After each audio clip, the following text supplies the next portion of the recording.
Space, the final frontier. Well, okay, not really. All right, take two. Here in the Mitten State, welcome to Code 47, bringing you all things Star Trek, spanning the quadrants, the best thing since the neutral zone.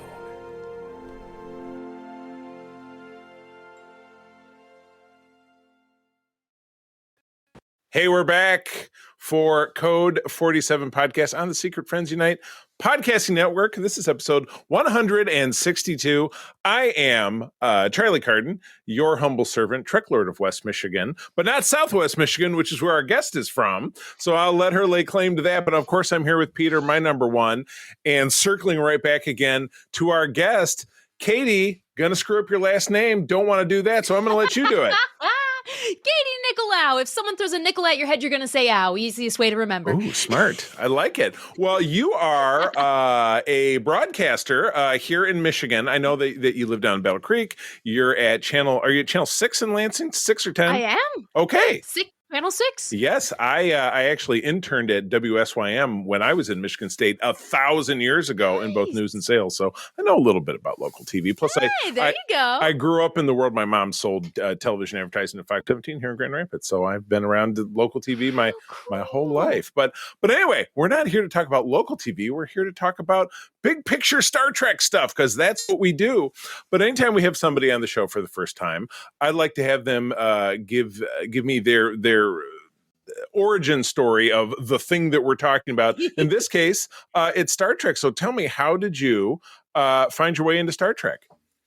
I kind of honestly just stumbled my way into it. And it's weird because it happened when I was in middle school. And as most people know, middle school is trash when it comes to being a nerd. Oh, God. And so I was bullied horribly and was going through a bunch of anxiety and stuff. And one night my dad was watching The Next Generation Gambit Part 2. Ooh, Part 2. I just was walking through the room and I'm just like, oh, now that's interesting. I just sat down, I started watching it, and literally I remember the next day nonstop gabbing about, okay, there's this guy named Riker and this guy named Picard, and I couldn't get enough of it. So I just, in the early days of streaming, watched as many Next Gen episodes as I could, and then just blossomed into all other Trek. Oh my goodness. And it was all downhill from there. So both you and Peter are in kind of a unique position because you came into things in a little bit more of the disc and streaming era where the episode you described, I watched it when it was on. I was 17. I was in high school. Ooh. So I'm old, if you can't tell by the hair. But of course, you're not watching us on video. You don't know, but people know what I look like, that I'm old as hell. So yeah, I love it. I love it when we get, younger people that like the heritage stuff, that get into TNG and DS9 and all that. We're going to talk about Heritage episode today. I don't know that we're going to have great things to say about it, but I'm not going to presuppose anybody's take. But we got a couple of other bits of housekeeping to handle first. As always, we'd like to give some love and respect to the great people on our Secret Friends Unite Patreon over at patreon.com/Secret Friends Unite, where you get exclusive shows. For example, Peter and I do a great show called The Facts Geek Life, where we have been talking about the Ron Moore's Battlestar Galactica for the past couple of years because we're going through it very slowly. But a lot of other great shows. Plus, you get all of our shows early. So, for example, this show comes out on Monday for the world. Well, the rest of the world gets it on the Saturday or Sunday previous. So you get that extra punch. There's a great exclusive Discord channel over on our Discord. It works like this. Your first week is free. That's 7 days. First month is half off. And you can stay on board for as little as $2 a month. So you are losing money by not doing it because there are hundreds of hours of entertainment there on our Patreon. We'd love to have you on board again. Patreon.com/Secret Friends Unite. Love to see you there. And secondly, we are brought to you in part by my good friends at Argos Bookstore here in Grand Rapids in the Easttown District. I've been shopping my comic needs at Argos since 1986, since I was a youngling. My friends Roger and Crystal took it over in 2022. The shop has been around since 1975. They've got great used books, tons of new comics, tons of heritage comics too. They also buy your collection, so you can find them on Google or other socials. You can also join up their weekly Argonauts Poll Club if you subscribe to 5 or more monthly titles. You save 10%. So again, Argos on Google, Facebook, or Instagram, and let them know that you heard about it on Secret Friends Unite, and that you're one of ours as well. So cool. All right. Well, it's rare that we have news, but we have 2 pieces of news this week, and one is kind of cool and happy, and one is kind of a bummer. So, Katie, I know that you attend all the big cons. I know you've been to Vegas. I know you were recently at the Star Trek con in Chicago, and one of the Steady Eddie vendors at those creation shows in the last couple of years has been the folks at the Hero Within, and they've got some bad news. Unfortunately, because of changes on the corporate landscape with Skydance purchasing Paramount, they have not been able to hang on to their official licensee status for making those beautiful outfits. I myself have the excursion jacket from Strange New Worlds, and I've always kind of looked and drooled at all the other ones, but I've never really pulled the trigger. Peter, do you have any of these? I don't. They are beyond my reach. Yeah, I hear you. Katie, what about you? Do you accessorize much when it comes to the Star Trek stuff? Oh, I love to. And I want to get one of their jackets. I was hoping they were going to do like a women's cut, though, because my hips do not fit in that Enterprise jacket easily. So my dreams were dashed. Oh, I know. Yes, the reality of the guy. And that's funny. The guy that they have pictured here in this article, I know this guy, but and I see him on socials, and I think I've interacted with him, but I cannot remember his name. Sad thing is they just released a version of the Wrath of Khan. Yeah, I know. Yes. Jacket, which it looked great. It's not 100% screen accurate, but it's pretty dang close. It's closer than most any of us will ever get, because certainly if you look on eBay at any of those knockoff ones, it's bad news. So there are definitely other vendors out there like Asal Jackets, ASAL. I have. And it's hanging behind me. I have Riker's captain's jacket from season 3 of Picard, which I like very much. And I have, a knockoff version of the excursion, the Picard field jacket. But part of me is kind of tempted to slide in there. And of course, I have less than 30 days, so I got to move some things around. Right. But yeah, I mean, the end of the year, we're recording this in December. So yeah, this is a bummer. I'm sure there's somebody else out there that will pick this up. But, I love this company. I love their visibility. I love that they were at these shows. Yeah. So yeah, my hope is that something will come back around again. But yeah, they did great work. I mean, even this article we have, I think it is Tony Kim is the owner, and he's published this. The link will be in the show notes. I went a recent show when Kate Mulgrew, Captain Janeway herself, was a guest, picked up one of the jackets. So they had a lot going for them, but unfortunately, so much in life does come down to the dollars and cents and the lawyers. What did Shakespeare say? Yeah. Well, and the thing, they're filling such a needed gap. Yeah. It's not quite cosplay, but it's also not just like a logo printed on a t-shirt. Like, it's a nice medium. Right. We need that. Right. Yeah, it really bumps me out. So we need the sweatshirts that look like the uniform. Exactly. Yes. Yeah.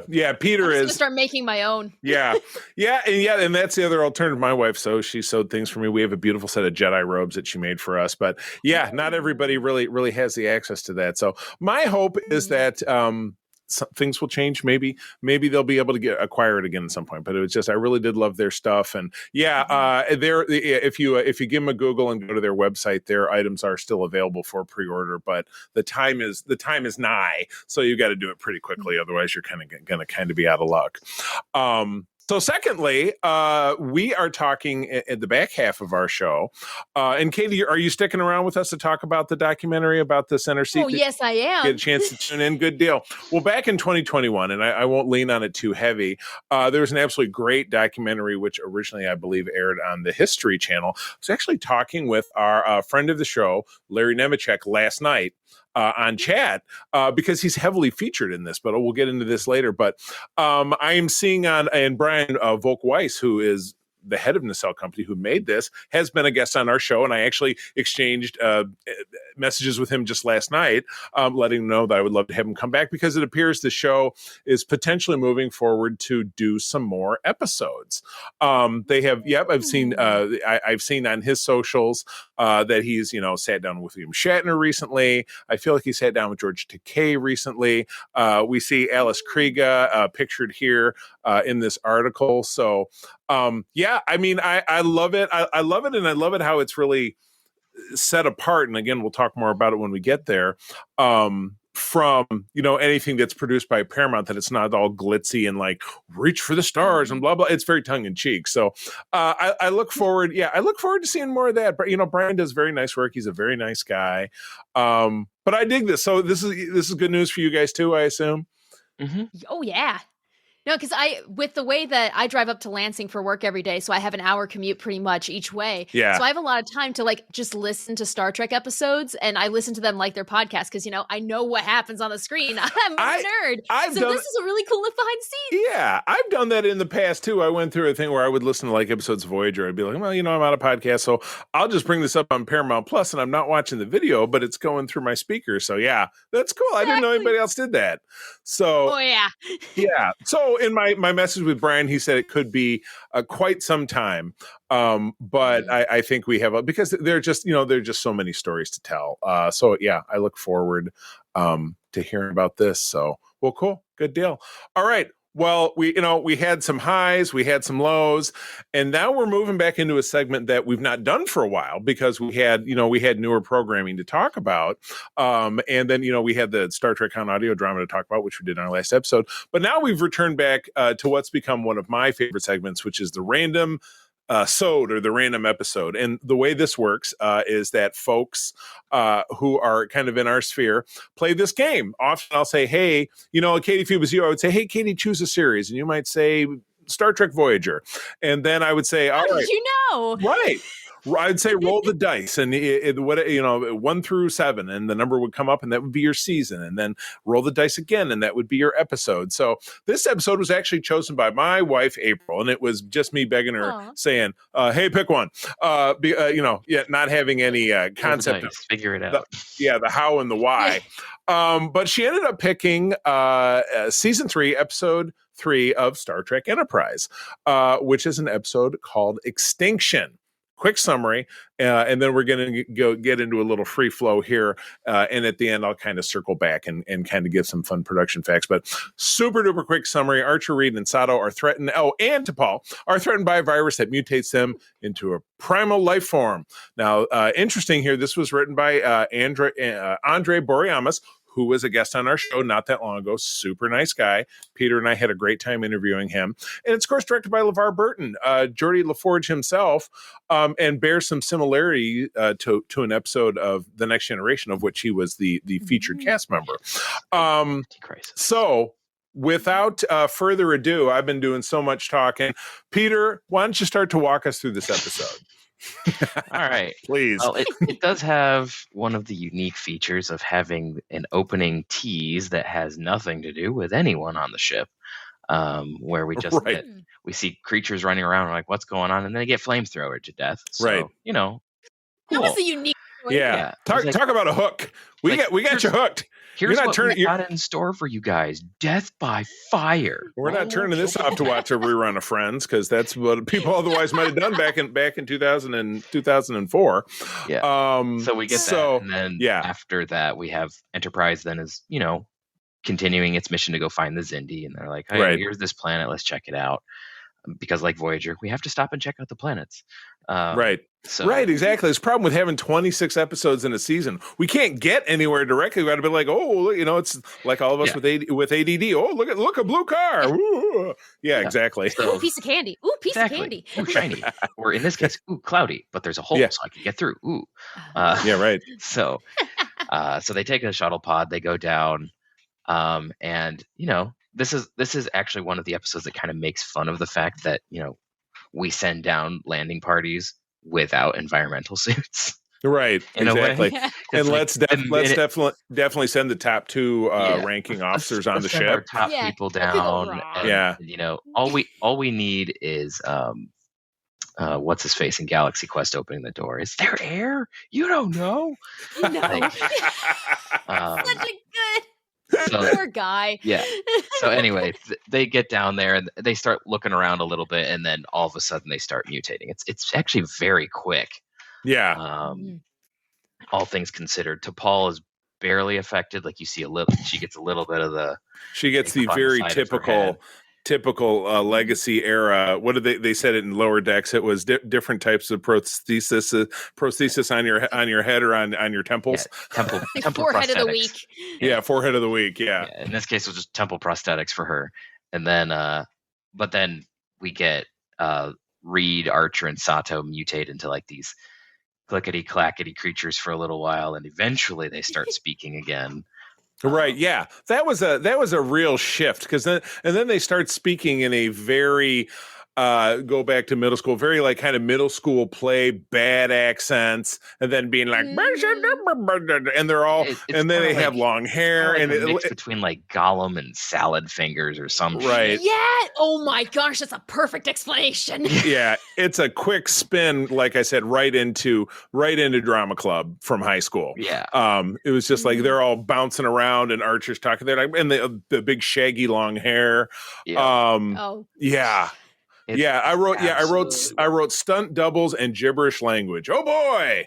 Because they have the fight scene where you see T'Pol flip Sato over and they stop, and it's a shot from the back where she puts the foot against her chest and flip her over. I'm like, there's no way. Yeah. Yep. So we have more of that, and then eventually Tucker and another Marine come down and try to do something. They can't. Because they've gone feral, and they've gone feral. But they are able barn cats. They are able to capture Reed, and they take him up and put him in decon for Phlox to try to figure out what's going on with him. Right. Then we get the people who flamethrowered in the beginning show up, and they are like, "This your ship is now under quarantine, and we're going to board your ship." And Trip gives them the old, "You board the ship, it's going to be a fun time." Right. Which is how about we just blow you up right now? I can't remember where when it came to kind of tactical superiority, were the aliens a threat to Enterprise? Because I feel like they eventually end up chasing them. They chase them and shoot them. Yeah. And it's the usual. They did have the bridge shaking and sparks. Yeah, they did have numerical superiority, so there was that. True. But that was it. And so then eventually there's an argument about like, hey, we're trying to solve it just because you could figure it out. Maybe you're just dumbasses. Maybe we're smarter than you. Which, I wish that was the actual dialogue. Yeah. The actual dialogue. We're like, it's smarter than you and stuff. Yeah. But you can see Trip just going like, you guys don't know what you're doing. We've got a doctor who's brilliant and done all sorts of stuff. Like, just chill. Apparently he can put peaches in stasis. That's pretty good. So apparently this mutagenic virus like rewrites your DNA to like go find a home city of this ancient dead race, the Lakak, not Lakak is, that's a beer at Brewery Vivant, which is my brewery of choice here in Grand Rapids. Lakak. it was such a strange species name choice, but it is what it is. Right. They're the Lakek, and they're trying to find Urquat. That's the New York City underground. Yes. It looks a little bit more like San Diego. I don't know. It's kind of a little bit more medium size. I don't know. Kind of San Diego mixed with the Aztec capital city, which there you go. Right now, Quetzalcoatl or whatever. No, that was their. That's the ruler. Yes, exactly. And there was there's a big Simpsons reference because there's the big statue they got a gift from Mr. Burns in their basement. Yeah. So I don't know, it made me think of that. So eventually they're able to like T'Pol and Sato and Archer get to that place, and it's a ruin. There's nothing there. Shocking. I was stunned. I thought they were going to show up and there was going to be a parade. What a bummer. So then the other aliens come down and try to ambush them. They get reverse ambushed by Enterprise. reverse ambush. Trip. It's like playing Uno. Trip and Phlox are able to figure out how to reverse the mutagenic virus by using saliva off of T'Pol's peach. the peach that she was eating. That doesn't sound dirty at all. No, boy. Bad, he was especially based on what she was wearing in the beginning of the episode. It was like, okay. She knew she had company on, so she's wearing the skimpiest outfit humanly possible. Regardless, there was a thing that she had been eating that was in her orders that Trip That's a pulled little out bit of less a dirty thing. box. Katie said it. She's the one who decided to go there. But she's not wrong. I am the master of saying things that then apparently have second meanings. I guess. We had a list in college. This is a total side tangent, but we had a list on our refrigerator, and when we graduated, we all got a copy of all of the list sayings of everything that was out of context that could have gotten us in the weirdest conversation. Mine would probably, you aren't alone. Mine is probably as long as the Enterprise. So the longest Enterprise. Yeah. And then you're right. Then it's all they solve it. Archer gets this great speech at the end, and it's funny because Peter, you and I have been talking about Ron Moore's Battlestar Galactica and how great Edward James Olmos's speeches always are as Bill Adama, and I feel like. And I got nothing but respect for Scott Bakula, but I felt like he was really trying to lean into that here, and like everything else in this episode, it just collapsed. He was trying to be like, well, we saved this vial and we saved this civilization forever. And then Phlox puts it literally back in what looks like a bread box, and and it's got a little blinker light or something on it. It was just, and I don't want to knock, friend of the show, John Billingsley, super nice guy. Don't forget to listen after the end of the credits. We've got a great message from John about the Hollywood Food Coalition. Love that man. But it's tough because I don't want to knock on Andre Boreamas either, because he's such a great guy, and LeVar is such a talented director, but I'm struggling to figure out an episode in the show that fell this flat. You know what I mean? I just can't really pick up on anything in this episode that worked for me. There's another one that's not as good. Yeah. So if we want to go there, I can't think of a worse one. I can. I mean, and we're going to have an entire segment of the show within the next year that's going to be about best and worst. We're going to go series by series and go through a list. We'll get Katie back for at least one of those. Chainsaw. Hey. Oh God! The chainsaw episode. Yeah. Oh my goodness! I think this episode would have been better as a half hour. Yeah. I think that would have solved the problem. There was a lot of padding, and of course we don't have that unless it was an episode of Lower Decks, which was a half-hour show, or both of the animated shows, all three of them, because Prodigy as well, were half-hour shows, and was Prodigy an hour? Now I'm forgetting. No. Half hour. Okay, they were all half hour. Okay. I wish it was an hour. Finale was about an hour if you slammed them both together. Yeah, you know what? I think even the premiere, I think they jammed 2 episodes together, so it felt like an hour. But we just had a lot of really lazy stuff. Do you notice in that cold open, it was like, they're running through the jungle set on good old stage 16, which saw 50,000 times otherwise. And then the guy they set on fire is wearing the red out. Remember the Tusk Hunters in that like super early episode of DS9? It was that outfit. Mm-hmm. So, they're just pulling shit off the rack. Again, to Paul, and notorious for doing that. I'm glad she changed out of the outfit that she was wearing when she reported to the captain. She didn't show up wearing her underwear. It was just, and then like those stuff like pajamas bothered me. I mean, it's gonna be cold in space, right? You gotta wear something not that. And especially since she's from a desert planet, you think they'd get colder, so they'd have more layers. From a warm, arid environment. You should exactly. Or have like a snuggie blanket with the armholes. A flanket. Yeah, that would be hilarious. T'Pol gets call, like someone comes and presses her call button, and she comes out with a snuggie. It's like, what? It's 2:00 in the morning. Yeah, a snuggie and Crocs or something. Yeah, because I could see Trip's brain just go flatline, like. Yeah, right. She's wearing a beanie or something. I did love how, of course, our characters, they're feral, but then they figure out how to talk, but then it's all, like I said, they sound like Gollum, but they're still skilled enough to build like this Ewok quality hammock to carry to Paula, and it kind of looks like in Return of the Jedi, to carry her off. But yeah, it just got real dumb real fast. I'll give a call out to the bad guy who wasn't really a bad guy. The tall black fella is an actor who played on 24, which is a Fox show I talk about all the time. He was Curtis, who was a regular character on that for a long time. But yeah, and again, when you look at the big picture, and this is episode 3 of the season, it was of 24 episodes. They had to pace themselves, but I felt like There's one other episode in this season that I thought, this doesn't have anything to do with anything, but it was a great episode, and that was the North Star episode where they go to the Western planet. Yeah. That was great, fun, and it had diddly to do with anything, and it's never been revisited. So you never know if eventually we went back and turned it into a proper Federation colony. This was just kind of nonsense, and I'm sorry, Andre. I really, hope I don't want you to hear me, kind of critiquing this work, but this just did not land for me. So, Katie, when we go through, we usually give these a rating out of 10. This was a 4 out of 10 for me. Yeah. Even that's probably being generous, but that's one of my crisis wasn't the best either. So it's just it must be the kind of thing that it's doing. Of note, this is one of the few times that Mayweather actually is getting the center seat. That is correct. Yeah, I did see that in my notes. All right, Katie, if you were to swing with an out of 10 rating and some other thoughts, where would you land?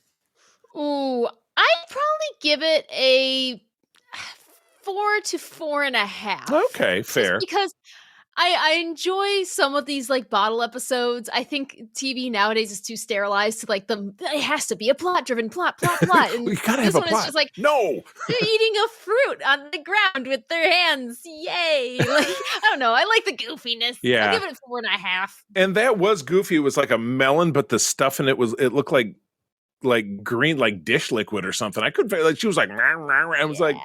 Oh, I don't know, Peter. How about you? Can you shine any brightness on it, or are you going to go lower? I'm probably going to give it like a 4.5. Oh boy, so I was a low batter on this one. Like there's some interesting stuff. There's some funny character moments. There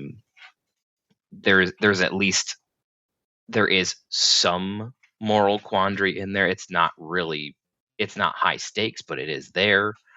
I think that if we had explored a little bit more with the virus a little bit earlier on in the episode, it would have hit a little harder with Archer's speech.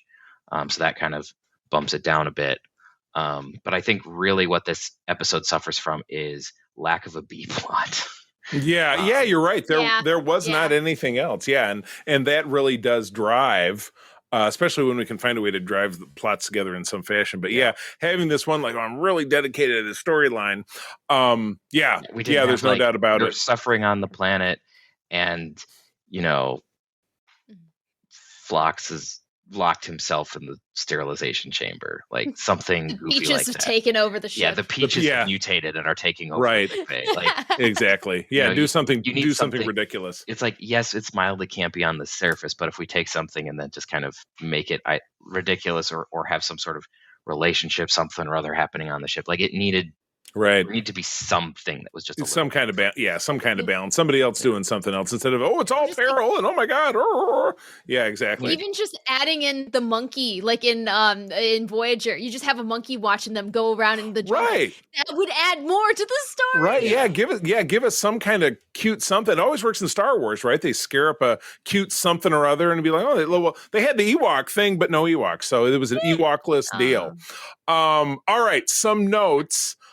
You'd mentioned the similarities to Identity Crisis, which frankly I thought was a much better episode. And there was no B plot in that one either, because it was Geordi's old friend comes to the ship because all of their former crewmates have disappeared and blah blah. So, but I still felt like that one was still a little bit better. But for me, it's still it's still a little. Of the it's a little weak when you have just the one direction. So like you said, Mayweather does get the chance to shine. LeVar Burton reportedly at one point went to tell producers that he was ashamed that he directed this episode. I get that. That's okay. It's still got the good cinematography and the acting is fine. Yeah. So but it doesn't have directorial issues. Right. Even a decade later, Bran Braga called this one of the singularly most embarrassing episodes of Star Trek I've ever been involved with. That's pretty damning. Oh, yeah, that's a tough one. So in the ultimate analysis, I would probably just say, it's a victim of its time. This was network TV. You had to crank these scripts out. You had to have. They were down to 24 episodes as opposed to 26 in the Heritage days, if I'm not mistaken. But in its defense, it is not offensive or horrific. It's just Yeah. Except for T'Pol's pajamas were probably Well, for I mean, Katie. maybe, It sounds like, but outside of that, like everything else, Yeah. you're just like, Right. Well, and I feel for the writing room, especially in season 3, because now you have your 9/11 like storyline, and you're trying to do this as delicately as possible, but also being poignant and like all these things.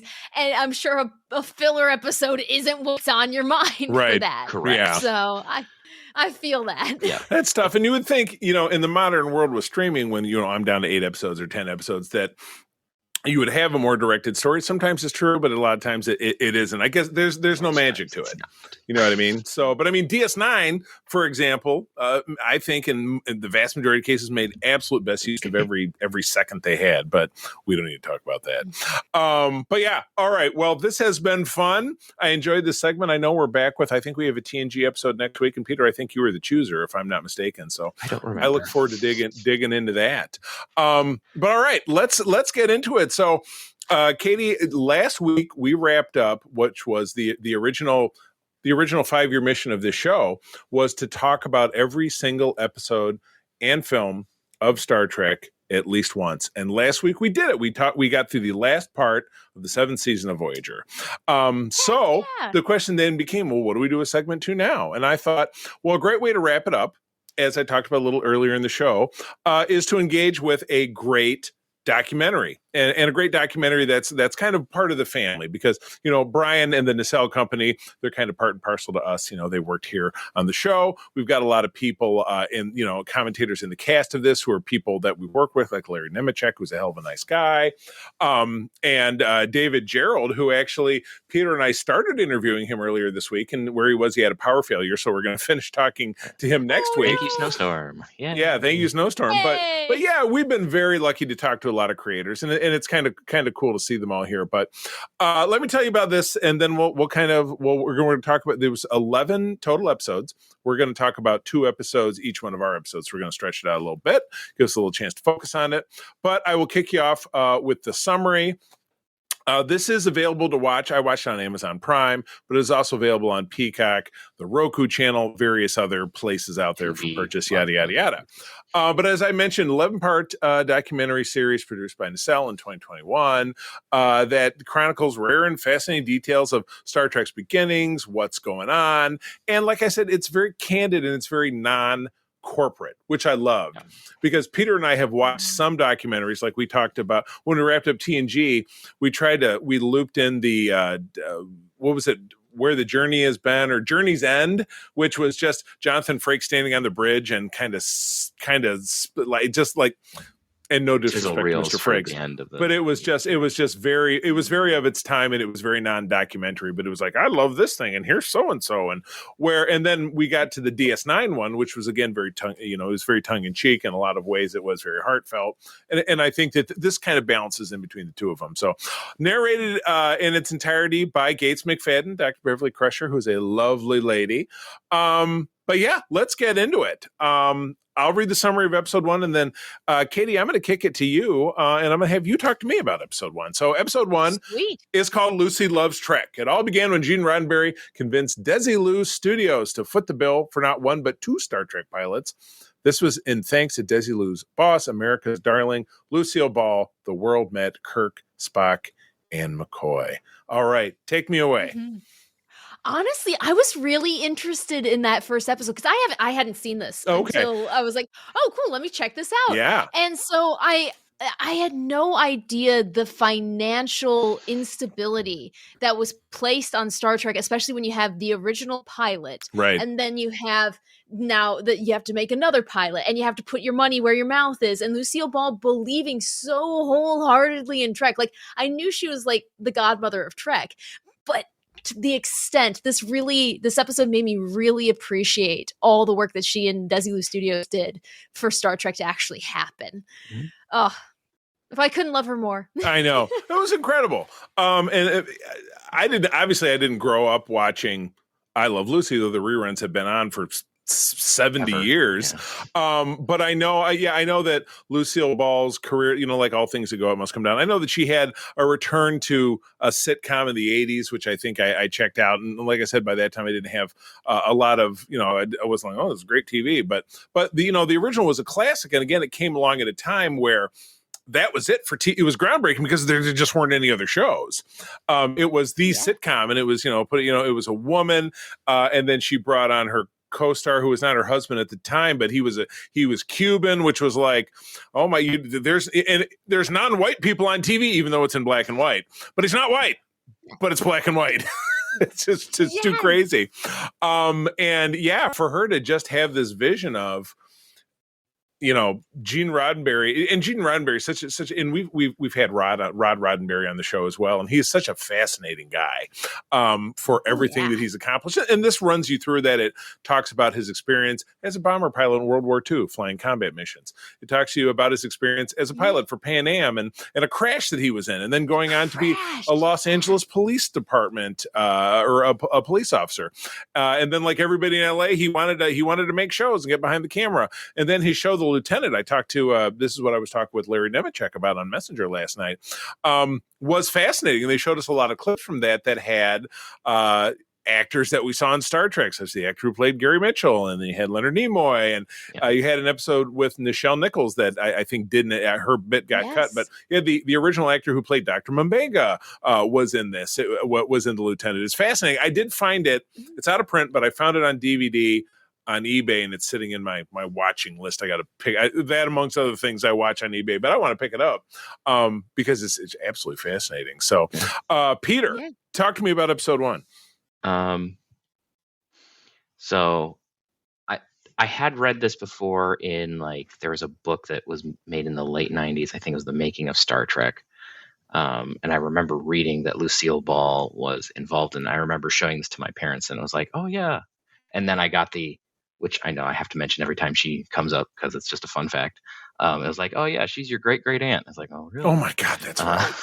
Ooh, that's cool. So I was born to love Star Trek. But in the code, it's in your codex. You're like and looking for Urquhart. Hopefully, you're not going to do that. Lucille Ball, Urquhart. Let's start doing that. Start clicking, and then they have the puffers. Like, the little cheek puffer. Somebody back there working that like the shoes we had in the 90s, the pumps. Oh yeah. Yeah. So I thought it was interesting that this really fleshed that out because it was a fact that was known in the community for a while, but it was always kind of not really brought to the forefront. So because I was talking with some people a little bit while ago, and it was like, why is suddenly everyone talking about Lucille Ball as being like the big savior of Star Trek? And this kind of sheds some light onto the why, because it gives like the financial reasons and all of that. Because most of the time, like if you had heard about this back in the day, it was basically just the idea of she said go ahead, and then she said go ahead again, and that was all. And she's giving them money. We knew. And that was really all that we knew. So this gives a little bit more context. Is like her reasoning and all of that. And so I thought that was really, really clever. I thought it was an interesting thing talking about both pilots in how either I didn't remember either I forgot or didn't know that William Shatner was the original first pick. That I feel like I didn't know that. And I watched this back in 2021 as well, which in so much that when I tuned back in, it jumped me to episode 11 because that's where I had left off. Oh wow! Yeah. But I don't really remember all the details other than that it threw out there things that I already knew. But for some reason I was not really remembering that he was always the top choice. And it was him, Jeff Hunter, and then Lloyd Bridges, which is very famous because I remember that. He played in Sea Hunt, which was another big. And I remember that like Jeffrey Hunter was like the number 2, and they brought him in, and then he wouldn't come back. Apparently, it was his wife who talked him out of it. He said, his wife was like, I don't want to get involved in something like this. And then he died in like a fall from a ladder at his house. It was a tragic accident. And it jeez. So it was rough. But yeah, I mean, here was the guy who he played, Jesus Christ and the King of Kings, and he was a classically unbelievably handsome man. That's not even sexual. I'm just saying it. Very, very attractive, very good looking dude, and was a great character, and has gone on to be fleshed out, obviously, by Anson Mount on Strange New Worlds, continuing the character. I love the character, but it's so interesting. We've talked about the Cage on the show. It was probably before Peter came along, so I had different hosts who were very dismissive of the Cage, just because I'm fine with the Cage. I like a lot of bits of it are kind of antiquated. If you look at kind of the sexism where he says, "Well, I just can't get used to having a woman on the bridge, except for you, Lieutenant. You're different," and it was So it was just I'll show you how different I am. Exactly. And then I really love seeing the awesome friendship that they have in Strange New Worlds, the two characters. So that was not meant to be, but I didn't know about bringing and he wanted DeForest Kelly because DeForest was such a heavy in the Western. Haircut. I had not heard that story. That was oh my gosh, that was the bit I was going to get into, that he looked, they cut him to look like JFK, which I think is just so crazy. And once they put the pictures side by side, I was like, oh yeah, of course. And when they were getting into the bit where Nimoy, first of all, we all know Nimoy created the Vulcan salute, which was adapted from a Jewish expression. But when they were getting into talking about him inventing the nerve pinch, the director he was pitching to was Sean Penn's father. No clue. Whoa. I also thought it was hysterical how it was like he gets a letter from Roddenberry. Don't ever make shit up on set again, because that gives us trouble in the writer's room. By the way, we're going to keep using this. That really worked. But you got your one. Yeah. They don't want imprint. I had absolutely no idea, but on September 8th, 1966, with The Man Trap, which was the first episode, which will be celebrating the 60th anniversary at almost this time next year, I had no idea that commanded 47% of United States television audiences. I had no idea. Katie, if they threw numbers like that at your station manager, his or her head would explode. That's a crazy number. If you got 47% of people in the Lansing DMA, somebody would have a stroke at your station. Yeah. Well, and it's because with the way that it was, they even mentioned in the documentary, people were watching at appliance stores because not everyone owned a TV. Right. It was like golden era where everyone had to watch on TV, and a lot of people did have TVs. And I feel like Star Trek's really benefited from that throughout history. And I mean, and I don't know if this was included explicitly, but I've always heard that the reasons the outfits were the three bright primary colors is that they really wanted to push color TV, because this was in the era when things were coming out of the dark of being in black and white. They did a whole long bit about Harlan Ellison. Wow, here's a guy who's got a reputation he's like James Dean. He's sci-fi's bad boy. He's brilliant, but he's really kind of an asshole. The way that they absolutely describe him and every mark of it. And again, there's no doubt that his one piece of work, The City on the Edge of Forever, is top five. Peter, I don't know, Katie, back at our 100th episode, so this was a couple of years ago, we did a bracket challenge of Star Trek episodes going across the series. And our ultimate, I bet you could guess what our ultimate winner was, because it's not hard to figure out. The simple finest episode of Star Trek. Oh gosh. I'll let you think about that one. But I would. Oh gosh. Yeah. Wait a second. Oh, it should be simple. It should be, but it's not. But now I'm doubting myself. It's not always. I would have to go back and look. I'm sure this was top 10. The City on the Edge of Forever. It was somewhere in there, yeah. Yeah. It was a TNG episode, by the way, so you stew on that. Okay, I would have definitely gotten it wrong. But again, I'm telling you. Brain is not confusing. But again, all of that kind of stuff is a matter of opinion. But there are very few people that would probably not cite City on the Edge of Forever. So Ellison got the job done. But the story about him locking himself in the writer's room, or they locked him in there, and then he'd turn the music up and sneak out a window and sneak onto the he was sci-fi's bad boy. He was like I said, he was the bad boyfriend, the guy, smoking cigarettes with the cigarette pack rolled up in his arm. That was him. I have always heard this, but I love seeing it side by side.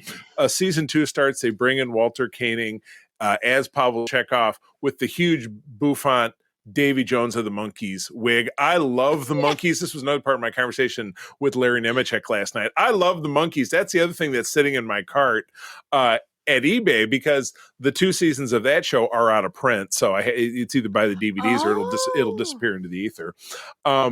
So I love that. Ether, no. Not the ether. Any other thoughts about episode 1? Ether has guardians. Before we move on, doesn't immediately disappear. Oh yes, the fog burns up. Any other thoughts about episode 1 before we launch into the Blue Orions of episode 2? I'd say for episode 1, for the start of a multi-episode documentary series, they did a very good job making you want to watch more. Yeah, it was very engaging. Something that's exactly, it was engaging. The style of Gates and the way that she does the narration, and the fact that it is not just everything was hunky dory. Like, it actually gets into some of the details.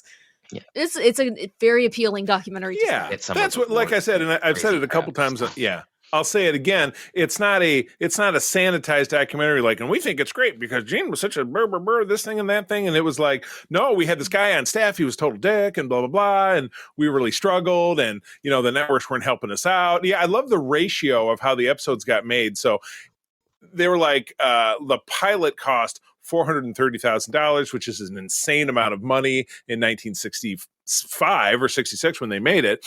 But then Paramount says, okay, well, we want the budget to be closer to 185, of which we will pick up 100. So Desilu's got to pick up the other 85. And then you see, then Desi had to, and then Lucy had to fight the board. And it kind of reminds you of, like, a mock time. And there's the Desi with the Lurp fighting the board.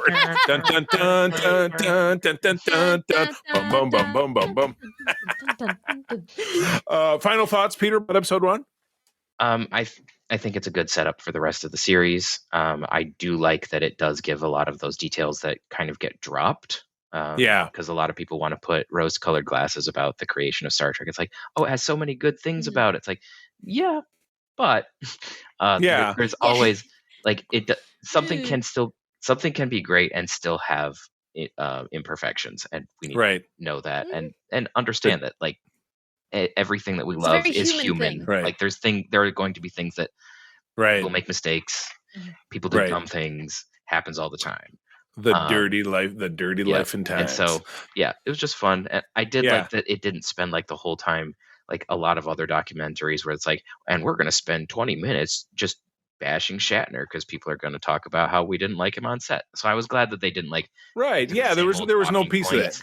So it was like, it wasn't overly exuberant about some stuff on set, the interracial kiss and some of that stuff, but most of it was also they were focused on mostly the making of the show, which I thought was which was the more interesting part for this particular series. Totally agree. Well, speaking of interesting in the making of the show and something that most people hated, moving into episode 2, Saturday Morning Pinks. Didn't realize there was a cartoon version of Star Trek in the early 1970s. Now, who doesn't actually know that? That's kind of dumb. But for the layman, maybe not. Not only was it great, it was great, but original series creator Gene Roddenberry, writer Dorothy Fontana, and the series original stars are on board. It is the 4th season of the original show. That is a very hotly debated statement, which we will disengage from, because that's maybe going a little far. I don't know. What we can weigh in at that at the end. Start a fight. It was. I love the opening line. I can't remember who's speaking. I don't think it's because they have a lot of the interviewees are kind of educational professional sociologists and different people, which I think is awesome. Especially I think it's one of these sociologists who comes in and says, it was real. It wasn't a fever dream, because let's just face it. Some of it really wasn't. People fucking hated this show. My God, they spent a good bit of it saying, we got angry letters.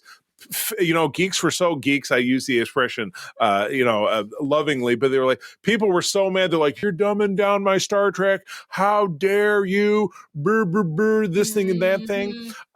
There's no greater enemy of Star Trek fans than Star Trek fans. That's Star Wars fans. Nobody hates Star Wars like Star Wars fans. But yeah, you're right. That is true. You're right. In this case, it was. It was very much the case, but I love myself early on how when this was coming to fruition, they had to kind of beg everybody to do it because nobody wanted to do it. But then they just wanted, Shatner and Nimoy and then D, but then they didn't want Nacelle and Takei, and Nimoy was like, no, you take them or I walk.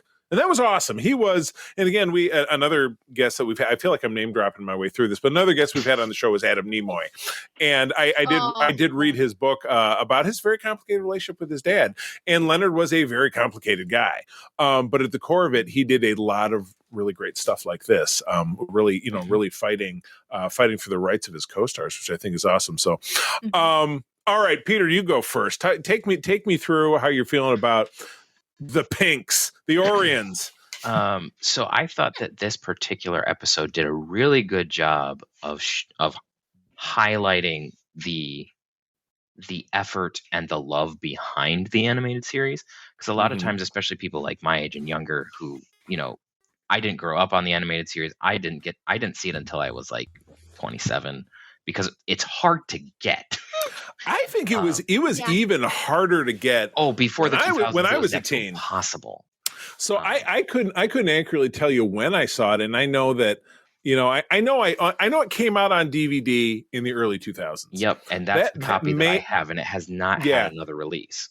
It's it has now. It's out in Blu-ray now. It does now actually Blu-ray exist. of it. But yeah, you're talking about it's like a yellow clamshell. I'm thinking, no, that was the original DVD. Well, it was release. the same thing. It's a white clamshell for this one. Yeah. That might have been the first time I saw much, if any, or maybe it ran on Nickelodeon or something. I just can't be sure. But I know that it was very easy to dismiss. Oh yeah, and because again, I'm a TNG guy. I told you I grew up on TNG. I was 11 when TNG came out, and that's really where and then the TOS film. So I love the look of the TOS film, the Monster Maroon, the 1701A. That's my TOS. So watching some of the older stuff, I'm like, oh god, it's just where I love TOS. Yeah, and I know you do, and I like it a little bit more when I watch key episodes and skip others. But so you saw this as a late 20-something on the DVD. It sounds like. Yep, that's when I got to see it. What did you? How did you feel about it when you were first watching it? So obviously being the age that I was coming into it, the animation is definitely dated. I can appreciate old animation. I grew up on old animation. Just because it came out well before I was born didn't mean I didn't watch it. Right. But the thing that stuck out to me was, one, you had basically the entire cast. So it was and a couple new cast members, but no Chekhov. And a couple new characters. Because Chekhov was missing. Yeah, they talked about how they when they ran out of money is money that they would have been able to do that. It was like, we have to cut somebody. Yeah, have Walter on board. Sorry, Walter. Which sucked. So some of the stories were definitely a bit gooky. But it was one of those okay, well, it's animated, they can do wild things, and it was the 70s. So there were quite interesting flavored clouds in the writer's room, I'm sure. And so the Captain Herbalife, So some of these episodes are like, oh well, we were trying to do something amazing, and it's like, you were doing something amazing, all right. So So but that said, there are still some episodes that are really good. That's true. Everyone mentions the Yesteryear. I think that Counterclock is interesting in part because it's the first appearance of Captain Robert April, the first captain of the Enterprise. So there's a lot of interesting stuff that was in some of the fan stuff that they mentioned in this episode, fan stuff that got brought in because the Sailot, we didn't know what it looked like. There was a fanzine that had a drawing, and they're like, I like that, and then they put it in the episode. I love it. So there's so this was one of the earlier things where we saw Star Trek looking out and seeing hey, we've got fans that love things, and we're just kind of shoehorn stuff into canon because we can. And so I think we got sequels, of which David Gerald, who is our guest and will be coming up on Spotlight not long after you listen to this, was a writer. He was able to bring back his Trouble with Tribbles and have another one of those, and Harry Mudd to come back, exactly. So yes. There were a lot of great touchstones that hopefully that put these like super angry, like angry as a swarm of bees, like fans writing the nasty letters at bay. Katie, what's your experience with the animated series? How did you find it, and how do you feel about it? Honestly, when I first found it, I was like, is this actually real? It's not fever dream? It seemed like a fever dream, and like the whole the meme of Kirk just being like, with his hand on his face. Like, I knew vaguely of it, and then started watching it, and I'm like, I can see where this would fit in the Trek puzzle. If you look at Star Trek not as like a tapestry, but instead as like a jigsaw puzzle, this one's that one that's kind of oddly triangular shaped, right? But it fits in the only hole that it is left. So it's like it worked for where it was. It's kind of like the Starfleet chevron, how they redesigned it to be very pointy. This is kind of like that. Interesting. Yeah. Well, and I didn't realize just how much lore came with it. Yeah. Like, I've always known the debate of is this canon? Is this not canon? And but really, I mean, you got Tiberius out of the animated series. Right. James Tiberius Kirk is from the animated series. Right. And even more casual fans don't know that, so they might just be like, oh, animated series, oh, look at that. It's like, no, seriously, it has plot. Right. Go watch it. It has relevance. It's actually the first time we see a holodeck. Right. Yes, and it's the only Star Trek to win an Emmy for writing. Right. I did not realize that was the only Trek to win for writing is the animated. That was a great bit that I noted, and Gates said, when they won the Emmy, the Emmys that year was on a boat, and it was just, and then Gates says, "Hey, it was." She said it's the '70s; they didn't know any better, and I can tell you, and I lived through a lot of the '70s. I was born in '76, but I've certainly studied the '70s a lot, and she's right. That was really where they were. That's really where they were at. But were a trip. But odd time to be alive. They make it's a '90s baby. Yeah, they make a great point of talking about the one animator, and I did not write down his name, who was colorblind, and that's why we got a lot of really crazy super pink tribbles. They corrected it and said that it wasn't because he was colorblind; it's because he liked that color. That kind of sounds like a weird. There was one guy who was colorblind, but it wasn't for that. They just had one particular animator who just really, really liked putting pink things for some reason. Really, and not just regular soft pink, like super hot, harsh, I like harsh pink over hot pink. Yeah. I think I might have to change the name of the episode to Harsh Pink. There you go. You do. I had a placeholder, and now I'm changing it to change the name of the episode to Harsh Pink. Yeah, happy to help. Pink, yeah. So. Oh my gosh. And it does, being the animated series, it's like, okay, cool, you can do that. Go and do what you want, because you're not going to find that color fabric in real life. Right. So you do you, fam. Exactly. I like the Kazinti. I'd have to go back and watch the episode. The Kazinti get a name drop in Picard, because Riker and Troy talk about their little compound. He says, well, we've had Kazinti raiders nearby and whatever it is. But in the animation, they're also wearing super pink suits, but they look like drowned rats or emaciated house cats or something. So, yeah.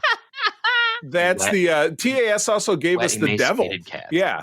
They gave us the devil, and in typical the Beatles are bigger than Jesus. Fuhrer, I just watched the Beatles documentary again. They got dirty letters, and people wouldn't show the episode. You know what I mean?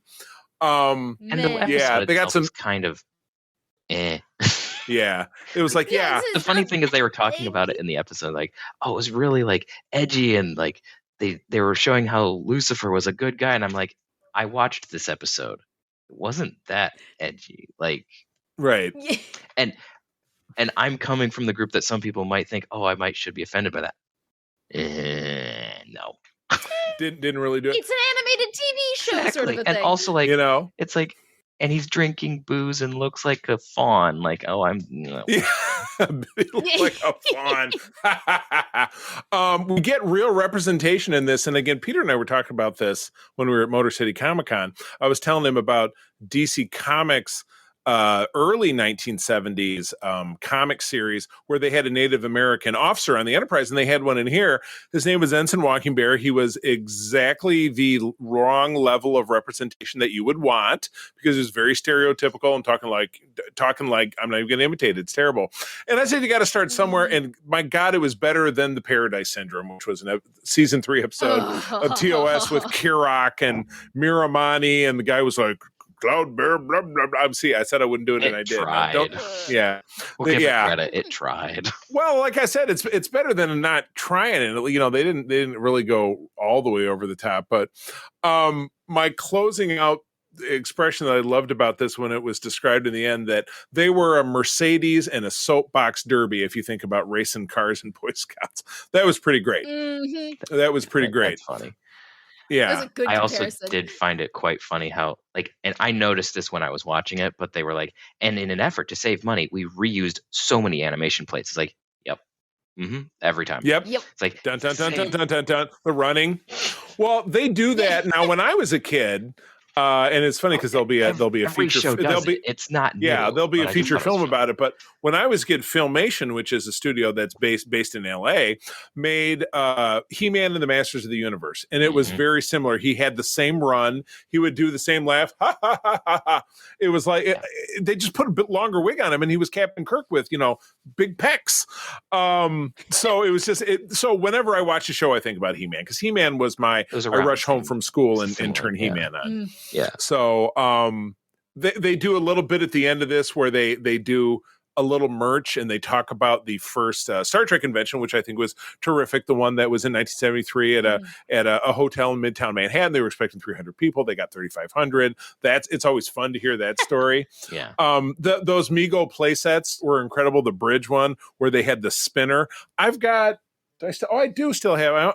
It doesn't matter if I get up and stand up, but I can show you guys if you look over on my shelf. If you look up, I do have Sulu, and that's a Sulu recreation. But that's an original Mego Klingon. I got that from a comic shop in Lansing, as a matter of fact, when I was a student there. That's not around anymore. But even back in, the guy way overcharged me. It was 1997. I think I paid $25 for that. That's ridiculous. But yeah, that was fun merch, and that's the way people were really keeping it alive. So, but my parting thought is, and I'll toss back to you guys for the same, is that people bitch about how animated Star Trek is a crime against canon and how can you dumb it down for kids, where it's like, it's the flip side of it with Star Wars, because Star Wars was for kids, but everybody saw it in 1977. My dad went to go see it. He's not even a big sci-fi guy. He was in his mid-20s, but he was like, it was a phenomenon that swept the world. People just couldn't believe what we were seeing. But audiences absolutely everywhere loved it. So what do you guys think? Is it just angry nerds being angry nerds? What? Yeah. I mean, what's really wrong with TAS? I think it's people needed a place to focus their anger, and they knew that if they did it on the studio, it wouldn't end the way they wanted it to end. Right. So they kind of just chose a middle soft ground. Right. And it's good soft hate. They still see it to this day. It's like soft food for your dog, Hate watching. Yeah, it's hate watching. Form. Oh, I'm just gonna watch it to hate it. Oh boy. I mean, it is difficult sometimes to see something that you like moving from one medium to another. A lot of times, at least for me, it's like when we're moving from a book or an animation to a live action, because there's stuff that just gets lost. So I could see how there would be concern with that when they were moving from live action to animation, because at the time, animation was only for children. Right. And this was on Saturday morning. And it was on Saturday morning. I mean, and I thought that it was kind of funny in the episode where they made a point of like, and here's an episode about having to euthanize a dog.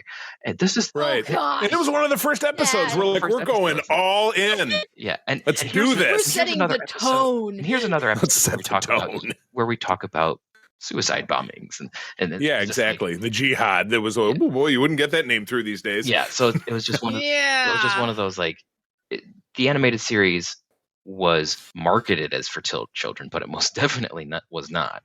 Yeah. So I think that the animated series is misunderstood. There's a lot of good Star Trek-ness there. It definitely has the camp from the original series ramped up to 11 for sure. Right.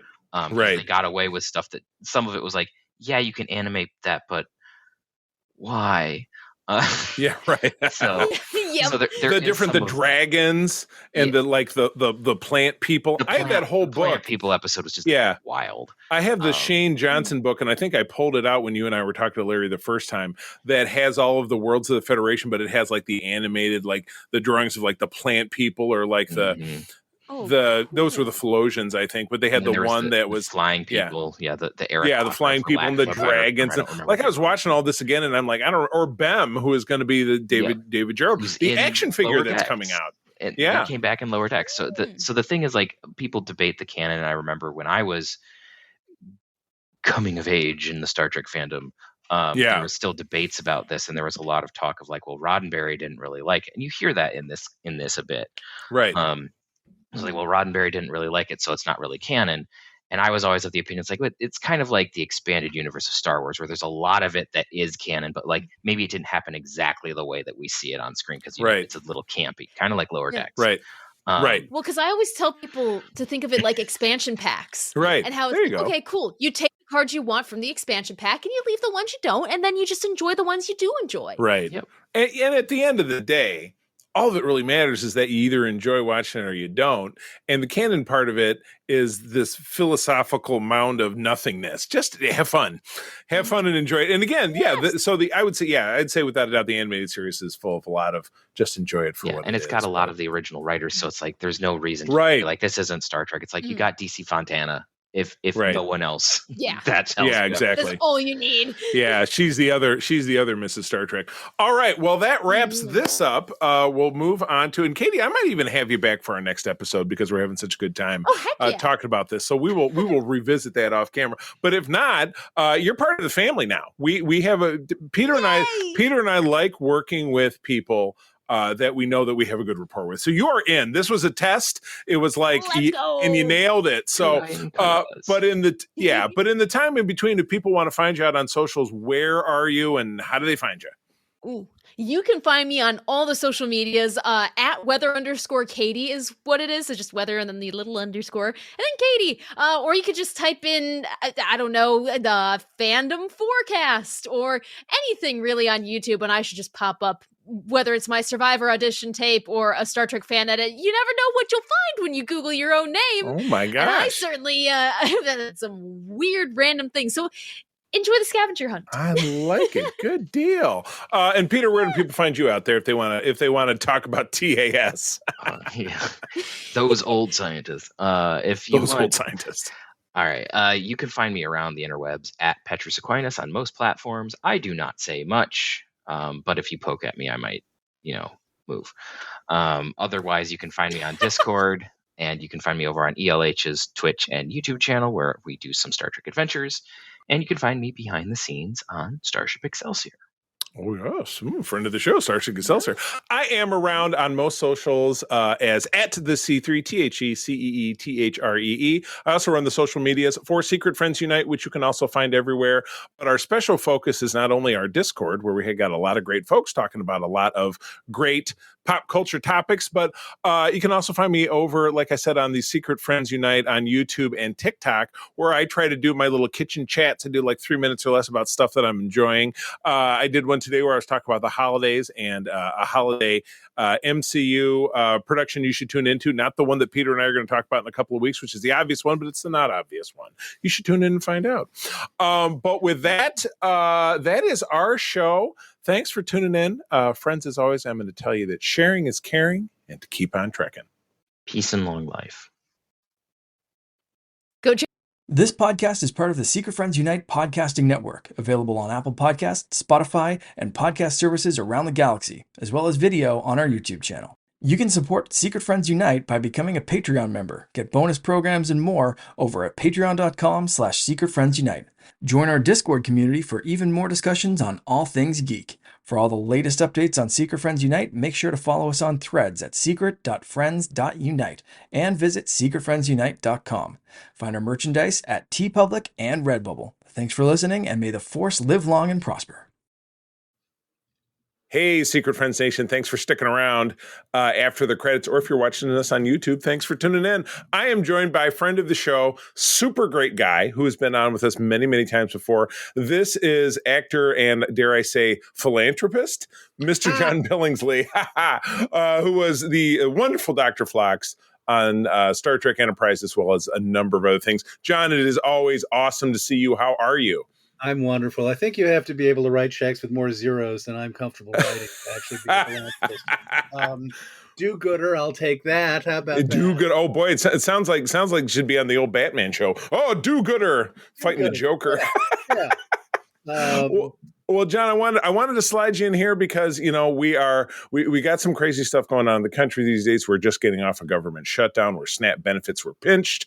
We're also getting into the holiday seasons where the holiday season, Thanksgiving and Christmas in this case, where things can traditionally get tight for a lot of people. So I wanted to have you on to talk a little bit about the great work that you do with the Hollywood Food Coalition out there in Greater Los Angeles and how people can help. Terrific. Well, I'll tell you a bit about the Hollywood Food Coalition, and this will be bifurcated because I've always been a great believer that while I work for and represent a charity that I have great faith in and believe does wonderful things, it's just as important, maybe even more important, to think about if you have the impulse to give to us, but you think, maybe I should look closer to home. Fine, do that. I will say that hunger and need and want in this country is sadly only getting worse. 1 in 5 kids in America is food insecure. Some 40% of Americans, if they were hit with an unexpected $400 to $500 bill, their roof caves in, their car is repossessed, wouldn't have the money in the bank account to pay it. There are a limited number of soup kitchens and food rescue organizations in the country. We do something that is very dear to my heart at the Hollywood Food Coalition. We serve a hot meal to all comers 7 nights a week, no questions asked, always providing choice, always providing dignity of service. And we also offer an array of other services to people who come through our doors. We try and, in essence, sort of provide a kind of a soup to nuts experience. If you want your bicycle tire repaired, we've got medical vans. If you want some housing assistance, if you want some kind of referrals to other social service agencies, we very much believe in coalition building through the medium of food. And additionally, we rescue somewhere around 2.5 to 3 million pounds of food a year to share with other not-for-profits, basically to augment and buttress their meal programs. So think about a battered women's shelter that does great work, but may not provide 3 squares a day. Right. We're trying to say, small not-for-profits doing great work, tell us what we can do to help make sure you're feeding the people who come to you for service as best you can.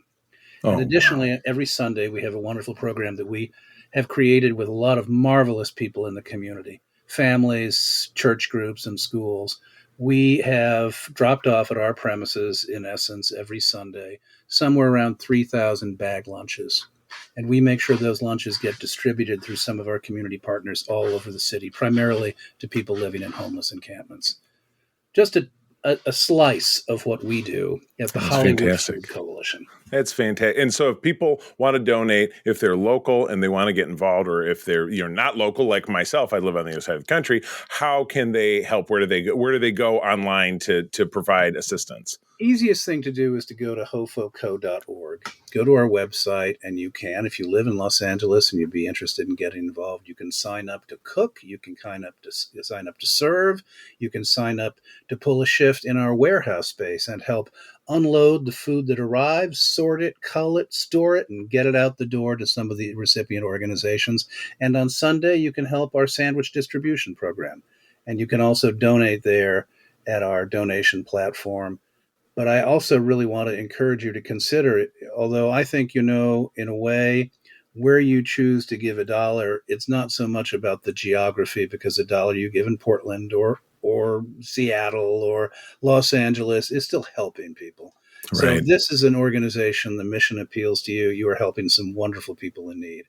But if you feel you want to work locally, I would only say, look around and see what's in your neighborhood, what's in your city, what's in your community, an organization that is working on the ground with people in need.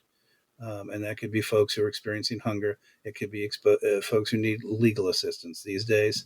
That's obviously something that's pretty important. It could be teaching a kid to read. There's a lot of ways you can give back to your community. This happens to be mine. I'm very passionate about it. But in the holiday season, it's mostly about rolling up your sleeves. Right. That's fantastic. And as I said, I promised a quick message. So this has been fantastic, John. It's great to see you.